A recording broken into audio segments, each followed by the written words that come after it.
বলেছিলেন, religion without science is blind. Science ব্যতীত ধর্ম হচ্ছে অন্ধ, এবং science without religion is lame. এবং বিজ্ঞান যেটাতে নৈতিকতা নাই, ইসলাম নাই, আদর্শ নাই, সেটা হচ্ছে পুরা দুর্বল, অক্ষম। আমরা চাই নৈতিকতা এবং বিজ্ঞানের সমন্বয়ে একটা শিক্ষা ব্যবস্থা আগামী প্রজন্ম তৈরি করার জন্য। প্রিয় শিক্ষার্থীবৃন্দ, এজন্য আজকে আমাদেরকে নৈতিক শিক্ষায় শিক্ষিত হতে হলে আমাদেরকে সর্বপ্রথম কোরআনের শিক্ষা হাসিল করতে হবে। আল্লাহ রাব্বুল আলামিন পবিত্র কোরআন নাযিল করার সময় প্রথম আয়াতেই সূরা আলাকে বলেছেন, আউযু বিল্লাহি মিনাশ শাইতানির রাজিম, ইকরা বিসমি রাব্বিকাল্লাযী খালাক। পড়ো তোমার প্রভুর নামে যিনি তোমাকে সৃষ্টি করেছেন। আমার রব সম্পর্কে জানা, নিজের সম্পর্কে জানা, ইসলাম সম্পর্কে জানা, এটা আমার ফরজ জ্ঞান অর্জন করার জন্য। আপনার উপমহাদেশের একজন মনীষী তিনি বলেছিলেন, আমি লাইব্রেরির পর লাইব্রেরি পড়ে উজাড় করেছি, যখন কোরআন পড়তে বসেছি আমার কাছে মনে হয়েছে আমি কেবলমাত্র জ্ঞান অর্জন করা শুরু করেছি। আজকে তাই আমাদেরকে নির্ভুল জ্ঞানের উৎস পবিত্র কোরআনকে জানতে হবে, পড়তে হবে।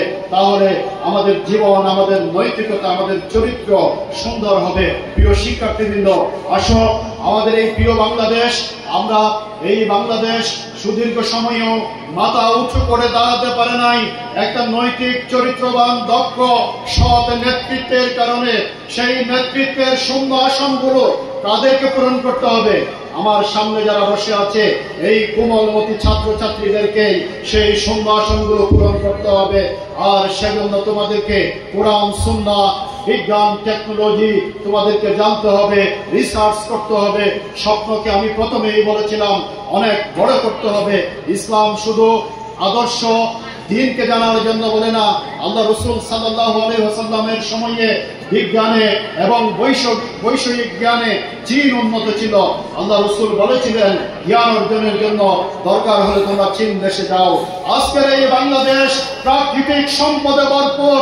আমাদের সমুদ্র আছে, নদী আছে, পৃথিবীর দীর্ঘতম সমুদ্র সৈকত আছে, আমাদের প্রাকৃতিক গ্যাস আছে, আমাদের মানব সম্পদ আছে, আমাদের গার্মেন্টস শিল্প আছে, আমাদের চিংড়ি শিল্প আছে, আমাদের আরো অনেক অনেক প্রাকৃতিক সম্পদ আছে।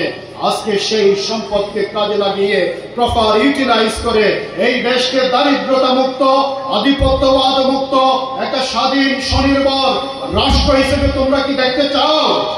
যদি চাও তোমাদেরকে এগিয়ে আসতে হবে।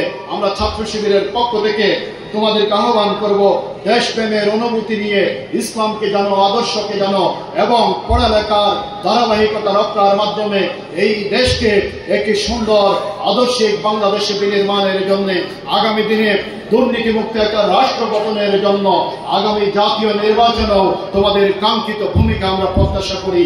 এবং রাষ্ট্রের যে শূন্যস্থানগুলো এগুলি পূরণ করার জন্য তোমরা নিজেদেরকে যোগ্য, দক্ষ, সৎ হিসেবে তৈরি করবে, এই প্রত্যাশা রেখে আমার কথা শেষ করছি।